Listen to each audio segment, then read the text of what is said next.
नमस्कार दोस्तों, मैं हूं मिस्टर इंडिया और आप देख रहे हैं संभव ह्यूमर चैनल। बॉलीवुड में दोस्ती के किस्से तो आपने बहुत सुने होंगे। ये दोस्ती हम नहीं तोड़ेंगे, यस, इसी टाइप के। लेकिन आज बात उनकी जिनकी आपस की अनबन शोले के गब्बर और ठाकुर से भी ज्यादा भयंकर है, जो एक दूसरे के हाथ लेने के लिए उतारू हैं। ये हाथ हमका दे दे ठाकुर। लेकिन यहां दुश्मनी के बावजूद हवा में तपिश नहीं, बल्कि अब कोल्ड वॉर की ठिठुरन है। कुछ के किस्से तो ऐसे हैं, अगर एक लिफ्ट में फंस जाएं तो लिफ्ट शायद खुद ही सुसाइड कर ले। कुछ लोग सोचेंगे अचानक में सत्ता के गलियारों से बॉलीवुड के चटकारों में कहां पहुंच गया, क्योंकि पिछले वीडियो में मैंने बंगाल के नबन्ना सचिवालय में पहुंचकर ममता दी को सलाह दी थी, खंबा ना नोचे वरना गालिब की गजल बड़े बेआबरू होकर तेरे कूचे से हम निकले गाना पड़ेगा। और देखिए वही हुआ।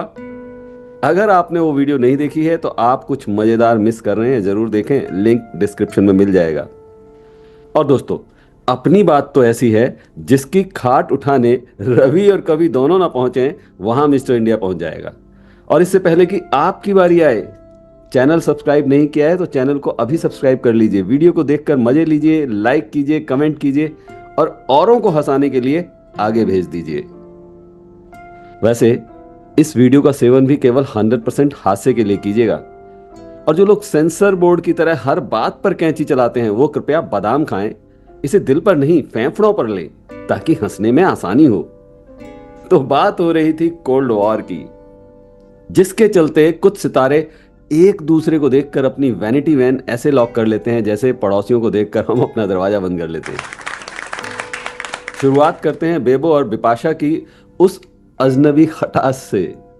करीना कपूर और बिपाशा बासु के बीच लड़ाई इतनी पुरानी है कि अब इसे इतिहास के पन्नों में दर्ज हो जाना चाहिए। इनकी लड़ाई अजनबी फिल्म के सेट पर शुरू हुई थी। कहते हैं बेबो ने बिपाशा को काली बिल्ली तक कह दिया था। अब भाई, बिल्ली रास्ता काटे तो समझ आता है, लेकिन यहां तो करीना ने बिपाशा का ऐसा करियर वाला रास्ता काटा कि आज तक दोनों एक फ्रेम में नहीं आई। करीना तब खुद को पू समझ रही थी और बिपाशा को लगा कि पू नहीं, पूरा सरदर्द है। बेबो का ईगो तब 7वें आसमान पर था और बिपाशा का पारा उससे भी ऊपर।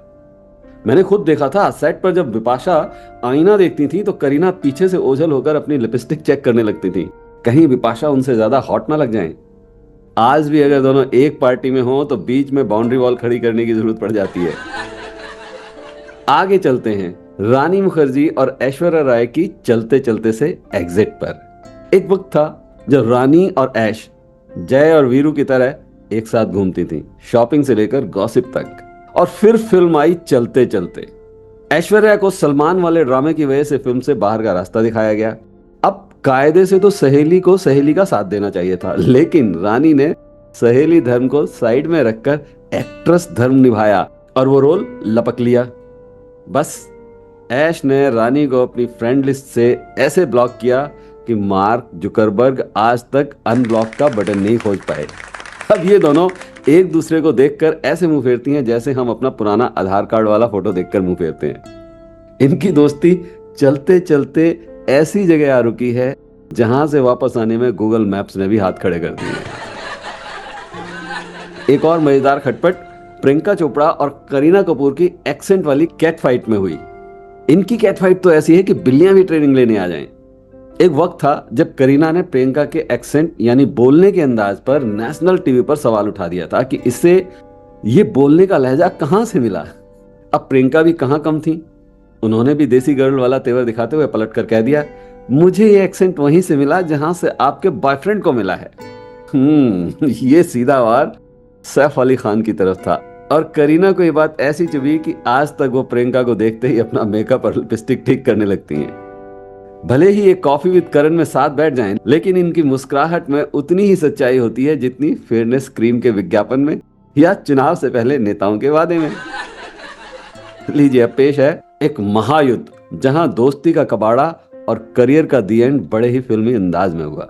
सलमान खान और विवेक ओबराय की मिस कॉल वाली ट्रेजेडी। जी हाँ, अब बात उस खिलाड़ी की जिसने अपनी किस्मत की खुद ही सुपारी दे दी थी।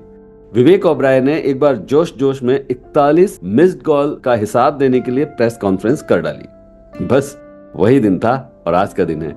विवेक भाई का करियर मिस्टर इंडिया की तरह गायब हो गया और आज तक वापस नहीं दिखे। सलमान भाई ने उन्हें ऐसा इग्नोर मारा कि विवेक आज भी साथिया फिल्म की तरह ट्रेन के पीछे भाग रहे हैं। लेकिन भाई की माफी वाली ट्रेन तो कब की प्लेटफॉर्म छोड़कर जा चुकी है। सलमान की टेरिटरी में जाना विवेक के लिए वैसा ही है जैसे बिना हेलमेट बिना लाइसेंस के सीधा डीजीपी की गाड़ी के सामने ओवर स्पीड से रेड लाइट क्रॉस करके निकल जाना। सोचिए कितने चालान कटेंगे। विवेक ने तो सोचा था हीरो बनेंगे, पर भाई ने उन्हें ऐसा साइड रोल दिया कि अब वो अपनी पुरानी फिल्मों की सीडी देखकर ही संतोष कर लेते हैं। और गोविंदा और डेविड धवन की पार्टनरशिप का अंत भी एक ऐसी ही घटना है। जिस जोड़ी ने ऐसी सुपरहिट 17 फिल्में दी थी कि सिनेमा हॉल के पर्दे फट गए थे, उनके बीच ऐसी खटास आई कि गोविंदा ने खुलेआम कह दिया, डेविड अब मेरे साथ काम नहीं करना चाहता। गोविंदा को लगा कि उनके बुरे वक्त में उनके सबसे पुराने दोस्त ने ही साथ छोड़ दिया है। वैसे ये दुख भी बड़ा गहरा है जब आपका लंगोटिया यार ही आपको रॉन्ग नंबर बता दे। आज आलम यह है कि नंबर 1 की ये जोड़ी अब एक दूसरे का नंबर डायल नहीं करती। गोविंदा आज भी उसी चश्मे और रंगीन शर्ट में डेविड का इंतजार कर रहे हैं और डेविड भाई अब नए वरुण के साथ नई कुली ढूंढ रहे हैं। अब एक और दिलचस्प लड़ाई, यानी सोनम कपूर और रणवीर कपूर की कॉफी जो फीकी पड़ गई। सोनम कपूर और रणवीर कपूर ने सांवरिया से एक साथ शुरुआत की थी। तब लगा था कपूर खानदान के ये दो चिराग मिलकर बॉलीवुड को रोशन करेंगे। लेकिन कॉफी विद करण के ही एक एपिसोड में सोनम ने रणवीर की रेटिंग ऐसी गिराई कि बेचारे का बॉलीवुड के शेयर बाजार में सेंसेक्स हिल गया। सोनम ने रणवीर को not so sexy mama's boy तक कह डाला। ऐसे में रणवीर ने उससे तौबा तौबा तौबा तौबा कर ली। अब ये दोनों स्क्रीन पर साथ दिख जाएं तो समझो कलयुग में सतयुग आ गया है या कुंभ का मेला लग गया है। सोनम का फैशन सेंस और रणवीर की खामोशी के बीच इतनी दूरी है कि इसे मापने के लिए नासा को नया सैटेलाइट छोड़ना पड़ेगा।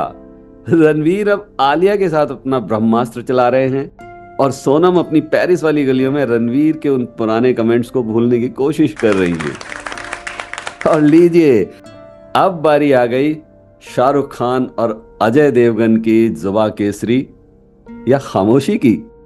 कहने को तो ये दोनों एक ही परिवार के दामाद और बेटे जैसा रिश्ता रखते हैं काजोल के जरिए, लेकिन इनके बीच की बर्फ अंटार्कटिका से भी ज्यादा मोटी है। सन ऑफ सरदार और जब तक है जान फिल्मों के क्लैश के साथ शुरू हुई रंजिश विज्ञापन तक साथ तो आ गई, पर दिल आज भी 7 समुंदर पार हैं। विज्ञापन में साथ में बोलो जुबां केसरी तो कह देते हैं, लेकिन सेट पर इनके बीच की बात केसरी कम खामोशी ज्यादा होती है। मैंने सुना है जब ये दोनों साथ में इलायची दाना उड़ाते हैं तो दिल ही दिल में एक दूसरे को सिंघम और पठान वाला वार दे रहे होते हैं। शाहरुख किंग हैं और अजय सिंघम। और भाई जंगल में एक साथ 2 शेर तभी रहते हैं जब पिंजरा यानी डायरेक्टर का बजट इतना बड़ा हो कि दोनों की ईगो उसमें समा सके, वरना तो यहां सिर्फ सलामे इश्क नहीं सलामे ईगो चलता है। और साथियों, ऋतिक और कंगना की ईमेल वाली जासूसी फिल्म का और इस लिस्ट में क्रिश और क्वीन का होना तो उतना ही जरूरी है जितना किसी फिल्म में आइटम सॉन्ग का होना। इनके बीच की लड़ाई अब बॉलीवुड की गॉसिप नहीं बल्कि साइबर क्राइम की नेशनल प्रॉपर्टी बन चुकी है। इनके बीच इतने ईमेल एक्सचेंज हुए हैं कि बेचारा गूगल का सर्वर ही क्रैश होने की कगार पर आ गया था। ऋतिक तो आज भी अपना वो कथित ईमेल आईडी ढूंढ रहे हैं जिसे कोई और चला रहा था। शायद वो आईडी भी मिस्टर इंडिया बनकर कहीं गायब हो गया है। इनके बीच की दीवार इतनी ऊंची है कि ऋतिक उसे अपनी क्रिश वाली लंबी छलांग से भी पार नहीं कर पाते, और कंगना तो वैसे ही हथौड़ा लिए तैयार रहती है। और अंत में कंगना और करण जौहर की नेपोटिज्म की महाभारत भी देख लेते हैं। वो झगड़ा जिसने पूरे बॉलीवुड को ही 2 हिस्सों में बांट दिया। करण जौहर ने सोचा था अपनी कॉफी पिलाकर कंगना से कुछ हल्के फुल्के गॉसिप निकालेंगे, लेकिन कंगना ने उसी कॉफी में नेपोटिज्म का ऐसा तड़का लगाया कि करण आज भी बिना शक्कर वाली काली चाय पीकर गुजारा कर रहे हैं। कंगना ने उन्हें मूवी माफिया क्या कहा, करण को अपने धर्मा प्रोडक्शन के बाहर एक्स्ट्रा सीसीटीवी कैमरेज और बाउंसर लगवाने पड़ गए। करण अब भी नेपोटिज्म के झंडे गाड़ रहे हैं और कंगना उन झंडों को उखाड़ने के लिए हमेशा अपना वैचारिक बुलडोजर स्टार्ट करके रखती हैं।